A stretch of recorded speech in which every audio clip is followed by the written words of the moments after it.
capacity development programs for civil society organization by TAG STEP. Before starting our program, I would like everyone to join us for national anthem.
Participants, today we have amazing guest faculty, Shri R.M.G.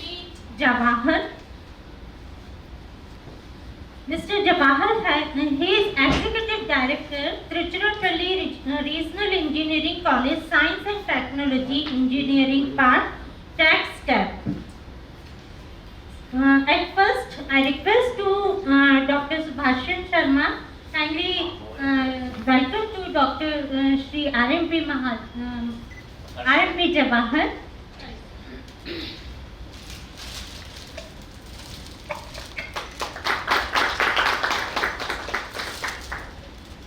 Thank you, sir. Mr. Jawahar is President Asian Association of Business Incubators, AABI. Mr. R.M.P. Jawahar has a rich and rewarding development experience spanning more than 3 decades in the area of innovation, development, incubation of knowledge, like ventures, technology skills, etc. has partnered with many reputed organizations such as World Bank, European Union, United Nations Development, etc., United Nations Industry Development Organization and other international organizations. He is Honorary President of Asian Association of Business Incubators, AABI. He has been awarded the International Champion of Business Incubation Award 2006 by UKBI as its first ever recipient. He has also served in the various committees such as Chairman of the International Working Group of Incubators, Commonalities by the Global Business Incubator National Network of National Association of Business Incubators, as a member of the CII National Committee of Technology and Innovation, member of the National Advisory Committee of Staff and Technology Business Incubator, and member of the Board of Governance of many other organizations engaged in innovation and incubation development initiatives. Under his leadership, TAG STEP has received many awards and emerged as one of the acclaimed STEP business incubator in India and abroad today, promoting more than 400 startup ventures. Now I want to give a brief intro of Dr. Subhashan Sharma also. He dedicated a long journey of 40 years of professional life to develop entrepreneurship among the society by serving through various institutions of India like Rajasthan Consultancy Organization Limited, Rajkot, Jaipur, Haryana Delhi Industrial Consultants Limited, Hardikon, New Delhi, faculty in Madhav Institute of Technology and Science, MITS, Gwalior, faculty in Entrepreneurship and Management Development Institute EMI, Rajasthan, Jaipur, and Chairman R.K. Sansthan. He is one among the first trainer motivator to conduct entrepreneurship development program for S&T persons in Rajasthan and been awarded for best paper presentation on issue of entrepreneurship by EDI Ahmedabad. The founder of R.K. Sansthan and presently presides over as chairman of Sansthan. Sansthan flourished and established its recognition all over Rajasthan in the field of entrepreneurship. The endeavors in the field of entrepreneurship was also recognized by the Department of Science and Technology, Government of India at national level and awarded to promote innovative enterprise in Rajasthan.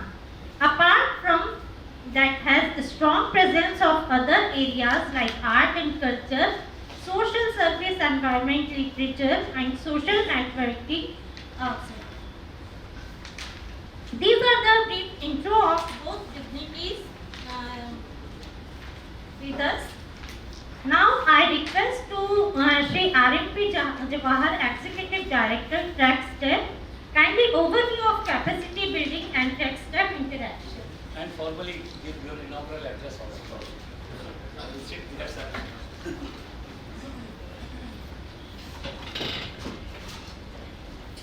Thank you, Ms.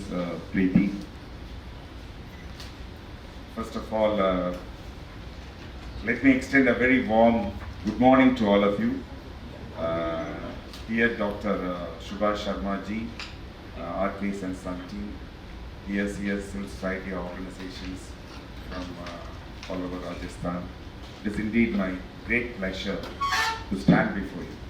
Why I say it's a great pleasure, it is also a great honor to be standing before you because civil society organizations, as you know,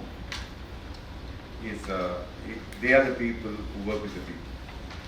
So I think people who work with people are today more important. We have governments who regulate people, who bring laws for people, who do some welfare schemes also for people. That is one type of organizations. We have the central state government, we have the local authorities who get connected to the people in terms of enforcing power, in terms of doing some welfare schemes. And then we have another type of organizations called industries who treat people as customers, who deal exchanges, value exchanges with customers. So that is another type of organization. These two organizations are very popular. What is not popular is civil society organizations, NGOs, education institutions, and a lot of social service organizations who are neither industry nor government, but who work with the people, who serve the people, who bring welfare to the people, who are connected to the people. If the government wants to do welfare to the people, it is you, the champions of change, champions of reach to the people who should be addressed, who should be appreciated, who should be nurtured, and whose capacities need to be constantly improved as the capacities of people who work in industries, as the capacities of people who work in government gets improved. Because the last mile reach for the people is through the civil society. You reach people who are not so far reached or people who are unreachable. So European Union, recognizing that, the importance of civil society organizations to reach the last mile people, felt that if you want to do development, if you want to bring change to society, the civil society organizations are very, very, very important. It will not be enough if you have very efficient governments, because government has a dual role of regulation as well as government has some welfare schemes to be brought to the people. Governments have limited span of time, especially in a democratic phase. Their policies change frequently. And then we have the industries who have to be commercial in nature, because the very essence of industry is to earn profit. In that way, they also do a lot of development to the people. They bring in a lot of jobs. They bring in tax revenue for the government. So the industries are also important. But what is left out is genuine, dedicated institutional mechanisms called civil society organizations, which have welfare alone as their objectives. So you are the people who have the welfare alone as your objectives, and you serve the people, you serve the society. But unfortunately, what happens is that the capacity development program for these section of the people, the networking potential, the enabling of these people has been left to lurch. It's not taken care by any special institutional mechanism. Therefore, there is a need for dedicated action for bringing capacity development for civil society organizations in order to enable them to grow, in order to enable them to be more effective. Because when the civil society organizations are going to be more efficient and more enabled and more resourceful in terms of skills, in terms of money, in terms of access, in terms of whole set of capacities, then there is a possibility for the government to deliver more, then there is a possibility for the industry to benefit more, then there is a possibility for society to grow fast. So that is the whole idea of this project. So European Union across the world, in many countries, especially in the developing world, has been promoting civil society organizations. One of the initiatives is this initiative where they are promoting civil society organizations in this country, our country, India, for civil society organizations to go into women and enterprise development, women development. As you know, women is another group of, I can say, minorities who are left out in the process of development normally. Their needs become secondary. Their role in decision making is often overpowered by the established norms. Their force, their capacities are grossly underutilized. They have been more homemakers. They are not society makers, as they can be very easily. If women can make home, they can make societies as well. So the next thing, which is very important on the European Union agenda, is to enable women. As you know, in India, the labor participation of women has been dwindling over the years. It is getting reduced over the years. So this is an alarming situation. If 50% of our population is not being utilized to the extent it has to be utilized, then we have the capacities which are grossly underutilized.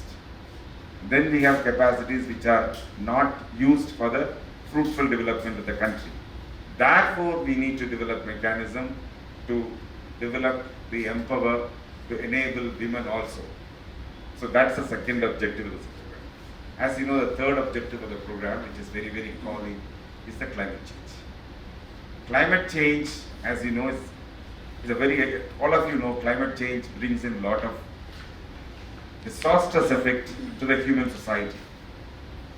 But when the disaster strikes, it doesn't strike the rich and poor at the same level. The poor are affected more dearly, more more disastrously than the rich.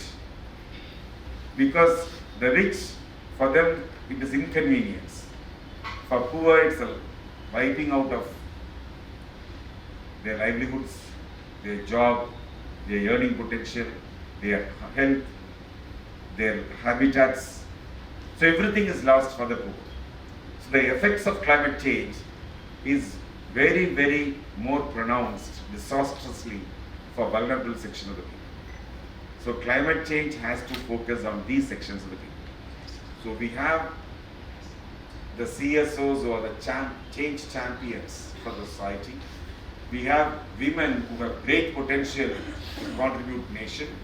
And we have a cause called climate change, which needs all of them to come together. The CSOs, the women, come together to address the climate change issues. And that is the objective of this program. is called Gender Enabling Network of Innovation and Entrepreneurship of Civil Society Organization for Climate Venture. When we talk about women, Gender Enabling Network, Gender Enabling Initiatives, we also talk about climate venture, but what we have not talked about innovation and entrepreneurship. As you know, innovation and entrepreneurship of late we have recognized, at least in this country, has great potential as change agents. Mere development like teaching people to catch fish is not enough. Giving people fish is not enough, food is not enough. It is very important to develop initiative in them to catch fishes, to look for opportunities, to fend for themselves. People in this country, at least as far as I know, they do not need freebies. They do not need charity. They do not need just money, getting money. They are offended by just getting money from others. They think they can earn their own livelihoods. They think they can live a dignified life. They think they can be successful. They think they can be independent. So it is duty of the civil society organizations like us to enable people to stand on their own leg and not look for freebies and not look for dependence on others. And our people, our women, our society is ready for that today. They know that they can make money. Maybe 50 years back, 100 years back, the markets were not developed, information was not forthcoming. Many people who are marginalized might not know that they can develop into successful entrepreneurs. Today, every Tom, Dick and Harry in this country, in our society, which is developing, knows that they can be rich if they are provided some assistance. So I think civil society organizations has to take up that mantle and enable our people to become successful on their own. What happens is that if a woman becomes successful, she not only becomes successful, he inspires a lot of other women in the vicinity to become successful. If that fool can do it, I can also do it. That's what everybody thinks. If she can be successful, why not me? Why not my daughter? Why not my sister? So making a woman is more important, especially that because we think women are not capable. But women are more capable than men because their DNA itself is more enriched that they can create a life form. Men cannot create a life form. They can manage house very beautifully. Whatever we learn in management institutions, it is in the DNA of a women. They know quality control. They know HR by taking care of the family. They do budgeting and finance every day, every month. They take care of their family in terms of human resources, in terms of education, in terms of health of the elders and their babies, in terms of the health, this thing. So the women are born managers. You don't have to teach management to them. Maybe we can learn management from them. So they are the best people who can become entrepreneurs. If only they are allowed to become an entrepreneur. If only we do not stop them to become an entrepreneur. Because I know my mother, I've seen my sister, I've seen my wife, I'm seeing my daughter, and they very easily do double, triple jobs. But for me, doing one job, it's very difficult. Going to office itself, very difficult. But for my daughter, for my mother, for my wife, and not for my mother was not working, for my wife, for my sister, going to job and making home is not a problem at all. They can do it smoothly. So they are doubly empowered than men. So I think we are just wasting our greatest resource, the gender power. If only we can enable our gender power, then this 14% growth rate, 10% growth rate has no meaning. It will be 500% growth rate. It will be 1000% growth rate. But we are not allowing it. So civil society organizations have to become champions and supporting institutions for women to become successful. But once women become successful, they not only inspire their colleagues, their peers, their friends to become successful, but they also instill a success culture in the family. Once they are successful, they will ensure their children are successful, their grandchildren are successful. They will not stop their grandchildren and children by being complacent, by stopping somewhere. They will continuously motivate them to become successful. I mean success in terms of promoting innovation on the bench. Dear friends, my request is, so far we have been doing well for. We have been helping people, but that is not enough. Helping people who need something is not enough. Making people independent, making people as successful entrepreneurs, making people not to depend on anybody is more important. And that I am sure that only you can do it. Only the civil society organizations who have the... I don't think the government can do it. Government can only, the babus of the government, including people who are like us, who are semi-government people, we can only enact laws and rules. We are old, we are archaic. We are the icons of the past. And the industry, they have their own objectives, which is to earn money, grow. They can't do it. They cannot make people successful. You can only make people successful. And I know all of you must be worried. Making ourselves successful is itself a big problem. Today, running a civil society organization is no joke. It is a very tough call. It is very difficult to run a civil society organizations today, because you'll have to make the ends meet, constantly look for resources, and off late you'll have to also satisfy some unreasonable regulations on our part, be it in FCRA and other areas. We have a lot of other challenges as well, and we have very dwindling resources. We do not have a lot of resources, but the competition between the civil society organizations are very big. For the same budget, there are more organizations who compete today. So there are a lot of problems for the CSOs to exist. But how do we make them, unless otherwise we become very successful, how do we make our own clients successful? That is a question in all of our minds. But the answer, I think, is not very difficult to this thing. The easiest thing is to create a win-win situations where you can create very successful cases of women becoming successful. That will bring in lot of resources to us. The future, I would like to request you, the future is not grant-based finance alone. Grant-based finance has limited use.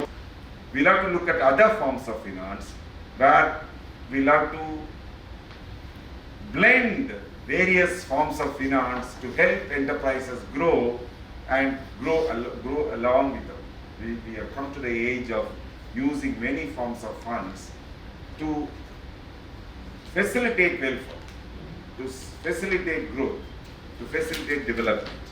And innovation entrepreneurship is the best vehicle to do it. I think we will discuss how to do it, and we are with you. TechStep is very proud to be with you, because we are very thankful for two people here. One is the European Union, who gave us this chance amidst a very tough global competition. We were grateful that we were able to make this, and they were able to provide some resources. First of all, to meet with you, to talk to you, and maybe very closely work with you in the future. The second person I am very thankful is Dr. Subhash Sharma ji. We have been associated for the last 2 decades through Ministry of Science and Technology and other programs. I know the quality of work he is trying to do amidst challenges, and I am very proud of him as a friend. He has delivered value to the Department of Science and Technology, and he has delivered to us in the earlier UNDP project. I am very happy to be associated with him. Sir, I am very happy to be associated with Artisan Son also. I am sure that you had connected us to new friends, new CSOs. That is a very refreshing thing. We are working in 8 states under this project: Tamil Nadu, Kerala, Maharashtra, Gujarat, Rajasthan, West Bengal and UP. Tamil Nadu, Kerala, Karnataka, Maharashtra, Gujarat, Rajasthan, UP and West Bengal, 8 states. We have nearly 430 civil society organizations on board who have signed MOU with us to come together in the area of working in women, innovation, entrepreneurship and climate, because we think these areas, women, gender development, innovation, entrepreneurship and climate, are the future areas of growth for us and future areas where we can reach lot of dividends for the development for our society also. They are strategically very important area. So therefore, working in this area will be very productive, not only for civil society organizations, but also it will be very productive for the society. It will be very productive for society first of all, and CSOs will get adequate opportunities to work smoothly. More resources will be available. Only thing is, we need to reorient towards this. We'll have to reorient our thinking, because we are people who are meeting lot of problems every day and day. We do not get opportunities to develop ourselves. So we need to bring in experts from outside world to interact with us and see how the world is changing. I am sure that all of you are very qualified people, all of you are educated people. Only thing is, we need to open our windows and doors for fresh ideas, fresh knowledge to come in from other sectors, so that we can serve better. In this project, what we are doing is, we are bringing together a network of civil society organizations across India, and we are bringing together experts from various areas, experts from various management institutes, experts from various legal firms, experts from various policy-making governmental bodies, experts from various development organizations, and experts in civil society organizations to interact with us, to provide us new capacities, to provide us an opportunity to reorient our thinking to the changing world.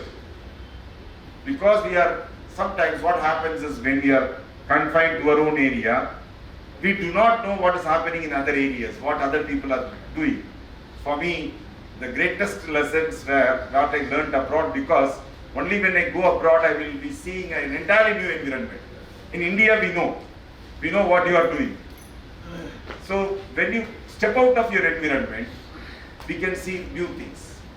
That will trigger our brains. There is no need for you to learn anything new in terms of the basics. But there is always a need for you to reorient towards the changing world. For example, today metaverse is another area, AR, VR is another area, which is bringing a virtual reality. For example, in our own lifetimes we have seen reality is different from virtual. So now, what has happened? The last 5-10 years, the virtual thing has become more real and the real thing has become virtual. So unless otherwise we reorient towards this world, we will not be able to maximize our profit. We will be left behind. And if we are left behind, our clientage, the society will be left behind. Therefore, it is very important to develop the capacities of the program. That is the aim of the project. The third thing is, we can collectively come together and have a better access, reach and bargaining capacities for bringing more resources. That I think is the central thing why I am here. I reached here yesterday 12 o'clock. I have another program at Trichy, which is near Cape Comorin, the southernmost tip of the country, tomorrow. So I'll have to be traveling all night by train and mornings by 2 flights and a train to reach out here. I came here. I know that Subhash ji would be very capable of addressing all your needs. But then I came here because we are in a mission to create a future here along with you. We want to create a network of institutions who will be able to jointly access resources. If we individually access resources, there is a limitation. Because the investors will not be able to validate, will not be able to justify their commitments to a project. But if it is a group of institutions which are coming together with a variety of knowledge, then they have, I have seen, then they have better conviction to fund these collective projects. We will be in a better platform to talk. So we are creating a national network for climate innovation entrepreneurship in gender space, and I would like you to be part of this collective. It will give us new power. I will discuss with you how we can go about in the future. I'll get your ideas. I'm sure that I have few ideas, but you know thousands of ideas. All of you have thousands of ideas. So collectively, if we pool and select the best, we'll be the strongest force. With this few words, let me thank Subhash ji and RK Sansthan for giving me these opportunities. Let me thank all of you for your very patient hearing and time. With this, I am honored to inaugurate this capacity development program for the CSOs from Rajasthan. Thank you very much.